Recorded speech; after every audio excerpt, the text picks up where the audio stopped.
নমস্কার, welcome to my channel. আজকে আমার রেসিপি গোবিন্দভোগ চালের বাসন্তী পোলাও।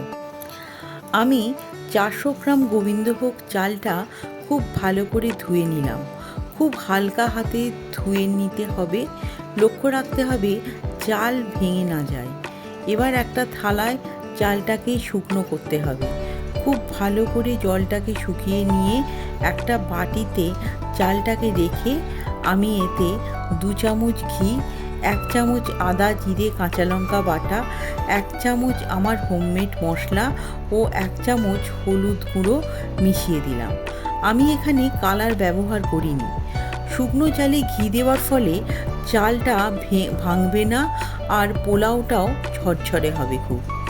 এবার একটা বড় চামচের সাহায্যে খুব ভালো করে সব চালটাই মিশিয়ে দেব। কড়াই 2 চামচ পরিমাণ ঘি গরম করে তাতে কাজু কিশমিশ ভেজে নেব।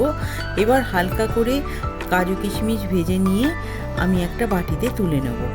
আবার কড়াই ঘি দিয়ে তাতে ঘি গরম হয়ে গেলে তাতে তেজপাতা গরম মশলা দিয়ে দেবো। এবার চালটাকে দিয়ে খুন্তির সাহায্যে খুব ভালো করে ঘিয়ের সাথে আমি চালটাকে নেড়ে নেব। সবসময় চালের দ্বিগুণ জল। এই রেশিওতে 1.5 বাটি চালে আমি 3 বাটি জল নিয়েছিলাম। এবার তাতে 4 চামচের 4 চামচ নুন দিয়ে দিলাম।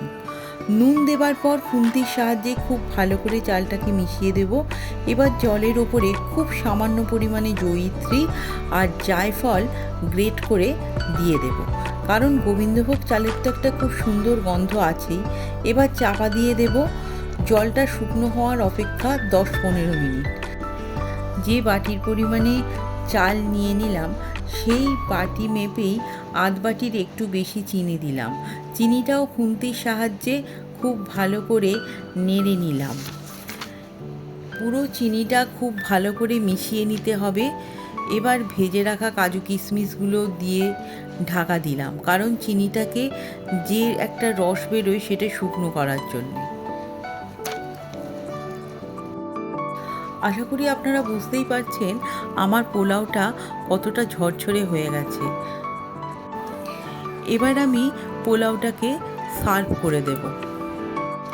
প্রথমে যদি পোলাওটা আপনাদের ঝরঝরে না হয় তো আপনারা পাখার তলায় রেখে দিয়ে একটু নাড়াচাড়া করলেই দেখবেন পোলাওটা ঝরঝরে হয়ে গেছে। যদি আমার এই ভিডিওটি আপনাদের ভালো লেগে থাকে তাহলে অবশ্যই ভিডিওটি লাইক শেয়ার করবেন এবং পেজটি ফলো ও সাবস্ক্রাইব করে সাথে থাকবেন।